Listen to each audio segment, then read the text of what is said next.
Hey everyone, and welcome to the deep dive. Today we're going to be tackling something pretty essential, your home emergency kit.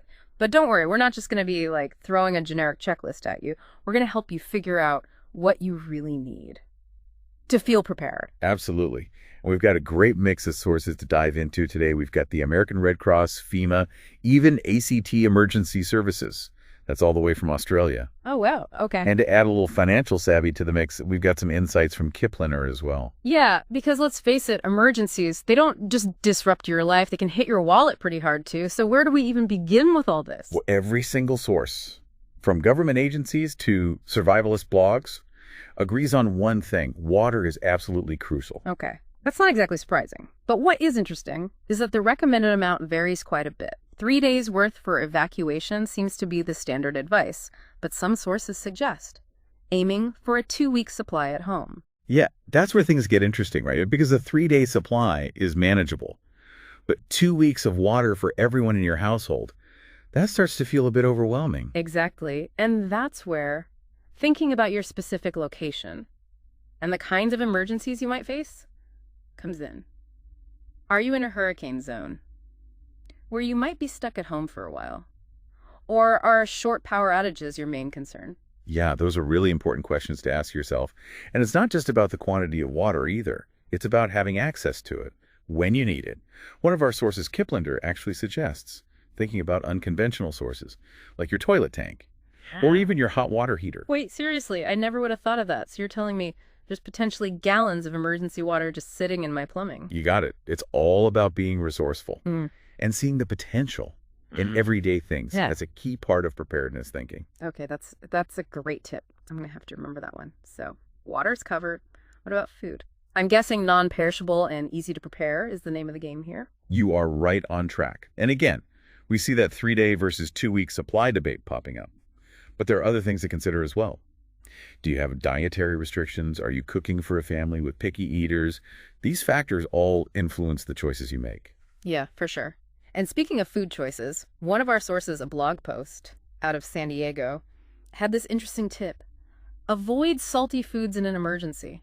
Apparently, they'll just make you thirstier, which isn't a good thing when water is a precious resource. That's a great example of how even small details can make a big difference when it comes to emergency preparedness. It's not just about having enough stuff. It's about having the right stuff and understanding why it matters. All right, so we got water and food sorted. Let's move on to first aid. I think most people know they need a basic kit, but is there anything we should be paying extra attention to? Well, the key takeaway here is customization. A generic first aid kit is a good starting point, but it's important to tailor it to your specific needs. Think about any allergies, chronic conditions, or medications that you or your family members rely on. Kiplinger actually recommended adding something I wouldn't have thought of, a pulse oximeter. You know those little devices that measure your blood oxygen level? Why would that be so important in an emergency? It's a really smart addition, especially if you're facing a situation where medical access is limited. A drop in blood oxygen can be an early warning sign of various health issues. And having a pulse oximeter allows you to monitor that and seek help if needed. That makes a lot of sense. It's like having an extra set of eyes, watching out for your health. Plus, they're pretty affordable, right? Exactly. You can find a decent one for under $50, which is a small price to pay for the peace of mind it can provide. All right, so we've covered the big three: water, food, and first aid. But I'm guessing there's a lot more to building a truly comprehensive emergency kit. What other essentials should we be thinking about? You know, I'm realizing that building an emergency kit isn't just about gathering supplies. It's about thinking through all the different ways an emergency could disrupt our lives. Exactly. And one area that often gets overlooked is communication. What happens if the power goes out and your cell phone is dead? Right. We're so reliant on our phones these days. So what's the backup plan? Carrier pigeons? Smoke signals? Not quite. But a good old-fashioned radio can be a lifesaver in an emergency, especially one that's hand crank or battery powered. So you're not reliant on the electrical grid. That makes a lot of sense. You need a way to stay informed about what's happening, especially if cell towers are down or overloaded. Yeah, and it's not just about getting information either. It's also about being able to reach out for help if needed. A weather radio with an alert feature can warn you about incoming storms or other hazards. Okay, So communication is key. What else tends to slip our minds when we're thinking about emergency preparedness? Sanitation is a big one. It's not the most glamorous topic, Yeah. but it's absolutely essential. Yeah. Think about it. If the water supply is disrupted, you'll need a way to purify water for drinking. And even if the toilets are working, what happens if you run out of toilet paper? Okay, yeah. I can see how that would quickly become a problem. So what do we need to add to our sanitation arsenal? Bleach is a must-have for water purification. But here's a little nugget of wisdom from Kiplinger. Bleach actually has a shelf life. So make sure you're rotating your supply and using older bleach for household cleaning. Interesting. So it's like a 2-for-1. You're keeping your house clean and ensuring your emergency bleach is fresh and effective. Exactly. And don't forget about hand sanitizer, especially if access to running water is limited. And think about how you'll handle waste disposal if the usual systems aren't working. Okay, that's making me realize that there are a lot of less obvious aspects to emergency preparedness. It's not just about surviving the initial event.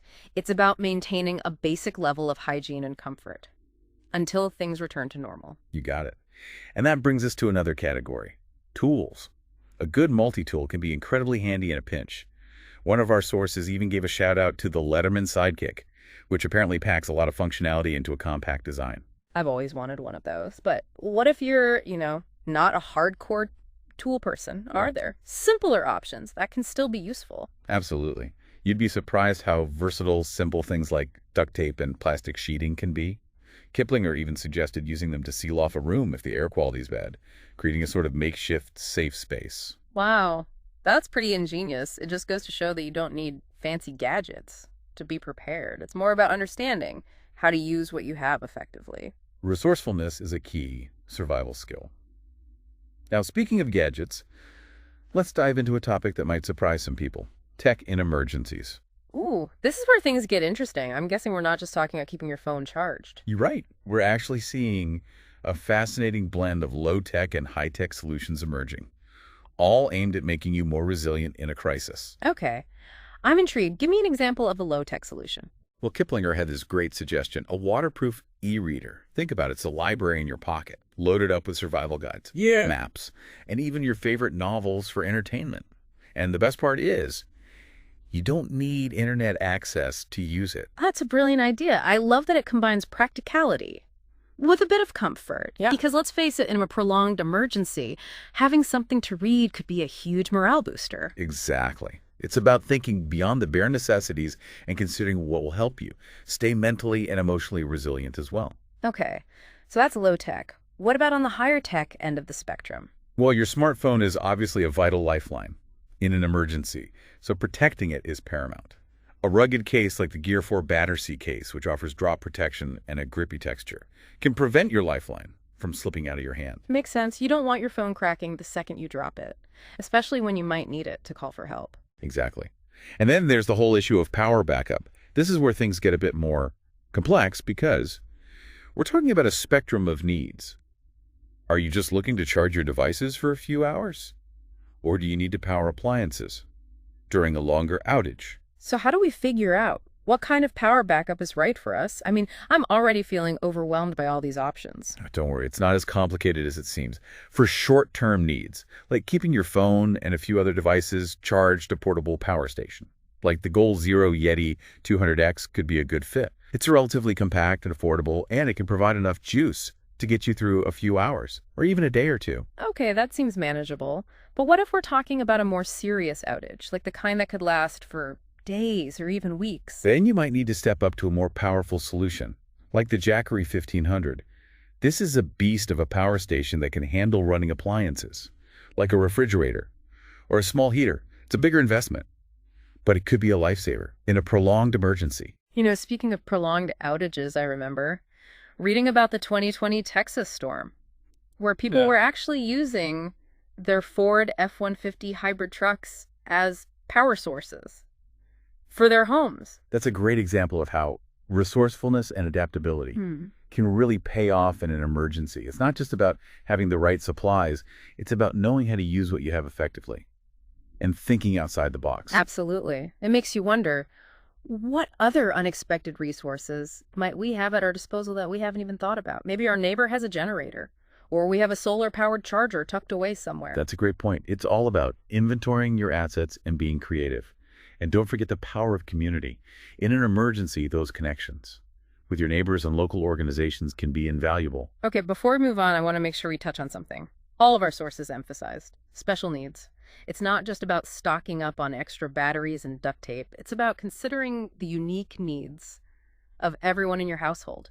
Absolutely. Medications, infant supplies, pet needs. These are all things that need to be factored into your emergency plan. And this is where I want to turn it back to you, the listener. Think about your unique situation. Do you have elderly relatives living with you? Dietary restrictions? Pets with specific needs? Building a truly effective emergency kit means going beyond generic checklists and tailoring it to your reality. Exactly. It's about understanding your vulnerabilities and taking steps to mitigate them. This has been so eye-opening. I feel like I've gone from feeling totally overwhelmed to actually feeling empowered to take action. But I have to admit, there's still a part of me that's wondering, how do I actually put all of this together? I'm imagining a giant storage locker full of stuff at this point. Okay, so we've covered a lot of ground here. Water, food, first aid, sanitation tools, tech, even the psychological side of emergencies. But there's one big question, I think. A lot of us are wondering, how much is all of this going to cost? That's a valid concern. Prepping for emergencies can feel like a big financial undertaking. But one of our sources, Kiplinger, really emphasized that it doesn't have to break the bank. It's about being smart and strategic. So what are some ways we can be budget-conscious preppers? I like the sound of that. We'll start by taking stock of what you already have. You might be surprised by how many emergency-ready items are already lurking in your closets or garage. That old camping gear, those N95 masks you bought a while back, they could all be valuable additions to your kit. That's a great reminder to not go overboard. Buying all new stuff, repurposing what you already have is definitely a budget-friendly move. Exactly. And when you do need to buy things, prioritize based on your budget and your specific needs. Don't feel like you need to buy the top of the line everything right away. You can gradually build your kit over time. Kiplinger also had a great tip about rotating your supplies. Use the older items in your daily life and replace them with new ones. That way, you're constantly refreshing your kit and you're not wasting money on things that expire. That's a brilliant strategy for staying organized. And ensuring your supplies are always in good working order. It's like a built-in reminder system. No. Another practical question that comes to mind, where are we supposed to store all this stuff? Not everyone has a basement or a spare closet just waiting to be filled with emergency supplies. That's where a little creativity comes in. Think about underbed storage. Shelves in the garage, that awkward space, under the stairs. There are often more storage options than you might realize if you think outside the box. Literally. And it doesn't all have to be in one place. Maybe you have some essentials stored in your car, a smaller kit at work, and then your main supplies at home. That's a great point. Having multiple kits strategically placed can give you options, depending on where you are, when an emergency strikes. And remember, portability is key. You might need to grab your kit and go. So consider using backpacks, duffel bags, or even rolling suitcases for easy transport. Okay, so let's say we've got our supplies sorted, we figured out where to store them, and we're feeling pretty good about our level of preparedness. What's the next step? Is it just a waiting game? Not at all. Remember, preparedness is an ongoing process. It's about staying informed, reassessing your needs, and refining your approach over time. Your kit isn't meant to be a static collection of items. It should evolve as your life changes. So it's not just about assembling a kit and checking it off your to-do list. It's about developing a mindset of preparedness and staying engaged with the process. Exactly. And a big part of that Yeah. is learning new skills. That could be valuable in an emergency. First aid, CPR, basic home repairs. These are all things you can learn now that can make a huge difference later. One of our sources put it really well. Knowledge is as important as any physical item. It's not just about having the stuff. It's about knowing what to do with it.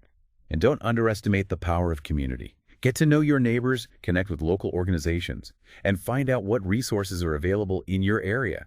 In an emergency, those connections can be invaluable. This deep dive has been so eye-opening. I feel like we've gone beyond just listing supplies and really delved into what it means to be truly prepared. That's what we were hoping for. We want you to walk away from this feeling empowered, not overwhelmed.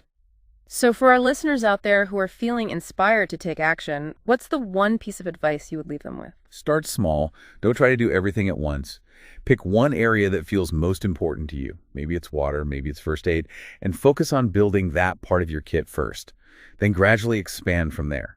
And remember, even small steps can make a big difference. That's great advice. Don't get paralyzed by the enormity of it all. Just take it one step at a time. Well, we've covered a lot of ground in this deep dive, from the essentials, like water and food, to the unexpected, like waterproof e-readers and the power of community. I think we've given our listeners a lot to think about. And a lot to act on. Remember, the best time to prepare for an emergency is before it happens.